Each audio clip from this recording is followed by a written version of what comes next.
প্রিয়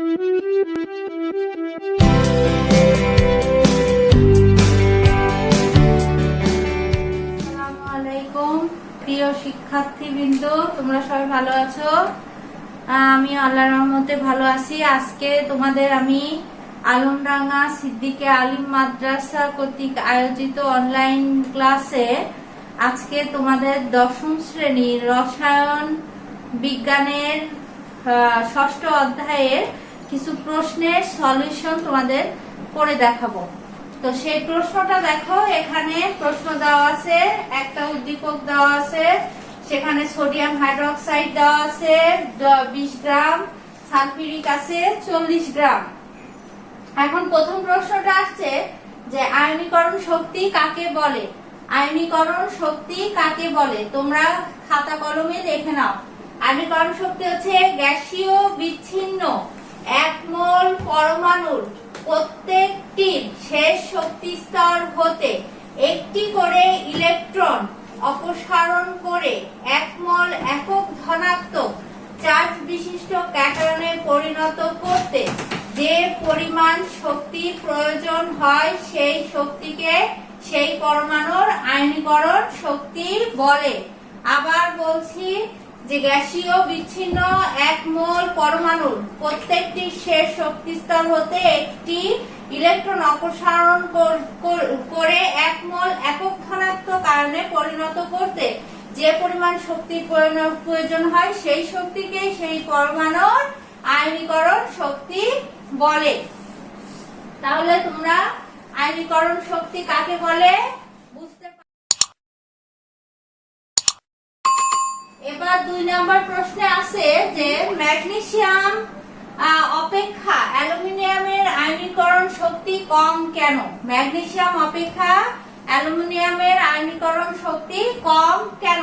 একটা জিনিস দেখো যে ম্যাগনেসিয়ামের পারমাণবিক সংখ্যা হচ্ছে 12, এর 2টা আছে, 8টা আছে আর 2টা আছে। আর অ্যালুমিনিয়ামের পারমাণবিক সংখ্যা হচ্ছে 13, 2টা, 8টা, 3টা। এই দুটারই কিন্তু শেষ শক্তি স্তর হচ্ছে তৃতীয় শক্তি স্তর। হ্যাঁ, দুটারই শেষ শক্তি স্তর হচ্ছে তৃতীয় শক্তি স্তর, কিন্তু তবুও ম্যাগনেসিয়ামের আয়নীকরণ শক্তি বেশি এবং অ্যালুমিনিয়ামের আয়নীকরণ শক্তি কম। এর কারণ হচ্ছে ম্যাগনেসিয়ামের ইলেকট্রন বিন্যাস করলে দেখা যায় 1s2 2s2 2p6 3s2, আর অ্যালুমিনিয়ামের পারমাণবিক সংখ্যা 13, ওর ইলেকট্রন বিন্যাস করলে দেখা যায় 1s2 2s2 2p6 3s2 3p1।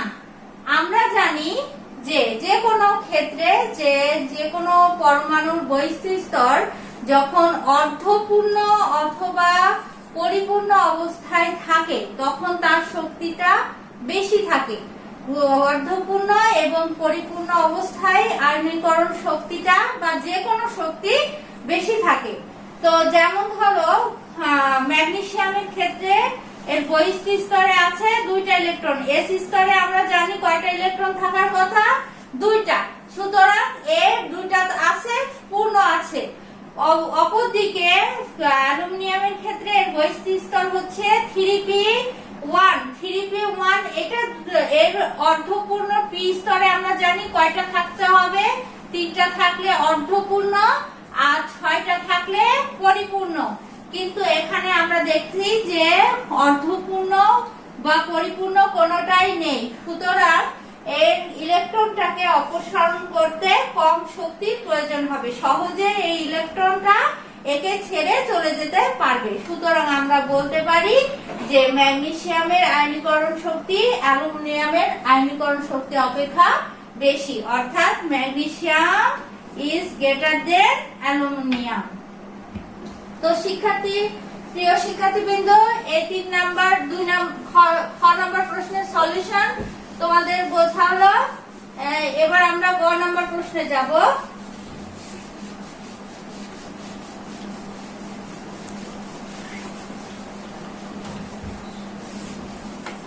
গ নম্বর প্রশ্নে বলছে যে উদ্দীপকের বিক্রিয়ায় লিমিটিং বিক্রিয়ক কোনটি এবং নির্ণয় করে। উদ্দীপকের বিক্রিয়ায় লিমিটিং বিক্রিয়ক কোনটি এবং নির্ণয় করো। তো আমরা বিক্রিয়ায় বিক্রিয়ক আছে সোডিয়াম হাইড্রোক্সাইড আর আছে সালফিউরিক অ্যাসিড H2SO4। তো সোডিয়াম হাইড্রোক্সাইড সালফিউরিক অ্যাসিড বিক্রিয়া করে সোডিয়াম সালফেট উৎপন্ন করে, সেই সাথে পানি উৎপন্ন করে H2O। তো আমরা যদি এটাকে সমতা করি তাহলে আসবে এখানে 2 আর এখানে 2।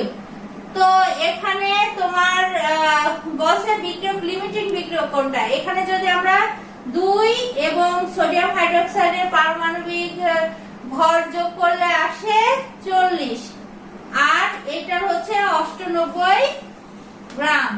তাহলে এটা গুণ করলে কি হবে 80 গ্রাম। আমরা একে গ্রামে কনভার্ট করলাম। তাহলে 98 গ্রাম উদ্দীপক। এখন আমরা লিখতে পারি যে 80 গ্রাম সোডিয়াম হাইড্রোক্সাইড বিক্রিয়া করে 90 গ্রাম সালফিউরিক অ্যাসিডের সাথে। 80 গ্রাম সোডিয়াম হাইড্রোক্সাইড, জায়গা স্বল্পতার কারণে আমি তোমাদেরকে সংক্ষেপে বলে দিচ্ছি, তোমরা লিখে নিবা।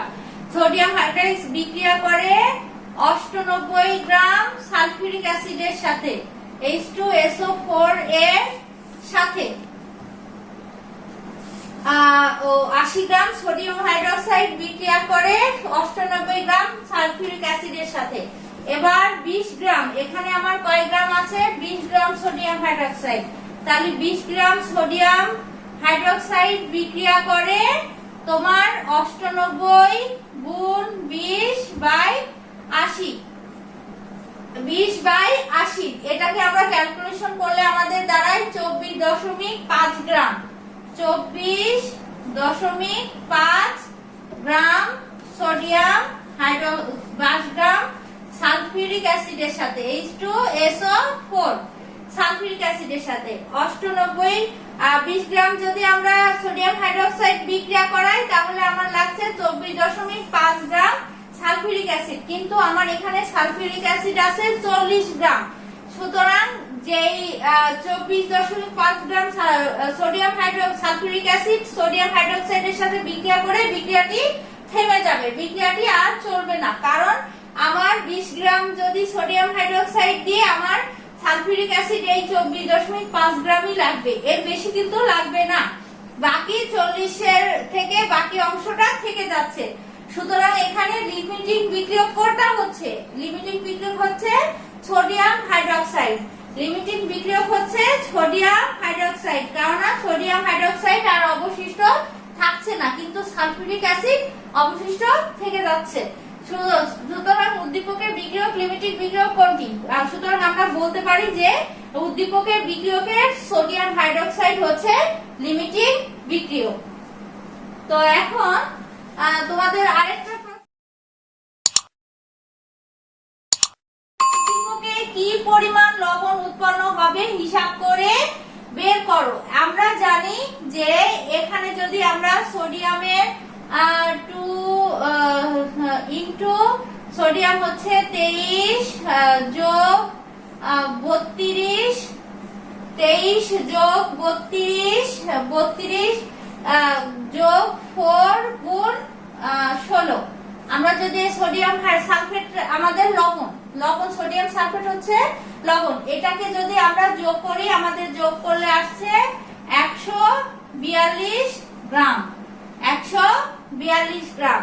তাহলে আমরা লিখতে পারি যে 80 গ্রাম, এটা হচ্ছে 80 গ্রাম। 80 গ্রাম সোডিয়াম হাইড্রোক্সাইড থেকে উৎপন্ন হয় 142 গ্রাম সোডিয়াম সালফেট। তাহলে এখন সোডিয়াম সালফেট, তাহলে 1 গ্রাম সোডিয়াম হাইড্রোক্সাইড হতে উৎপন্ন হয় 42/80 গ্রাম সোডিয়াম সালফেট। তাহলে 20 গ্রাম থেকে উৎপন্ন হয়। এখানে আমরা 20 গ্রাম দিচ্ছি কিসের জন্য? আমরা তো 40 গ্রামও দিতে পারতাম, তাই না? কিন্তু 40 গ্রাম দিব না, কারণ হচ্ছে এটা এখানে এই সোডিয়াম হাইড্রোক্সাইড, আমরা এর আগে দেখেছিলাম সোডিয়াম হাইড্রোক্সাইড শুধু বিক্রিয়া করে তোমার 24.5 গ্রাম সালফিউরিক অ্যাসিডের সাথে, বাকি কিন্তু সালফিউরিক অ্যাসিডটা কোনো বিক্রিয়া করছে না। সুতরাং আমরা 20 গ্রাম সোডিয়াম হাইড্রোক্সাইডই ধরবো। 20 গ্রাম সোডিয়াম হাইড্রোক্সাইড বিক্রিয়া করে 142 গুণ 20/80 সমান আমাদের এই মানটা আসছে 35.5 গ্রাম। 35.5 গ্রাম সোডিয়াম সালফেট। এটাই তোমাদের অ্যান্সার। এটাই এই পর্যন্তই তোমাদের লিখতে হবে। তাহলে প্রিয় শিক্ষার্থীবৃন্দ, তোমাদের আজকের এই পর্যন্তই। আগামীতে আরো নতুন ক্লাস নিয়ে আমি উপস্থিত হব।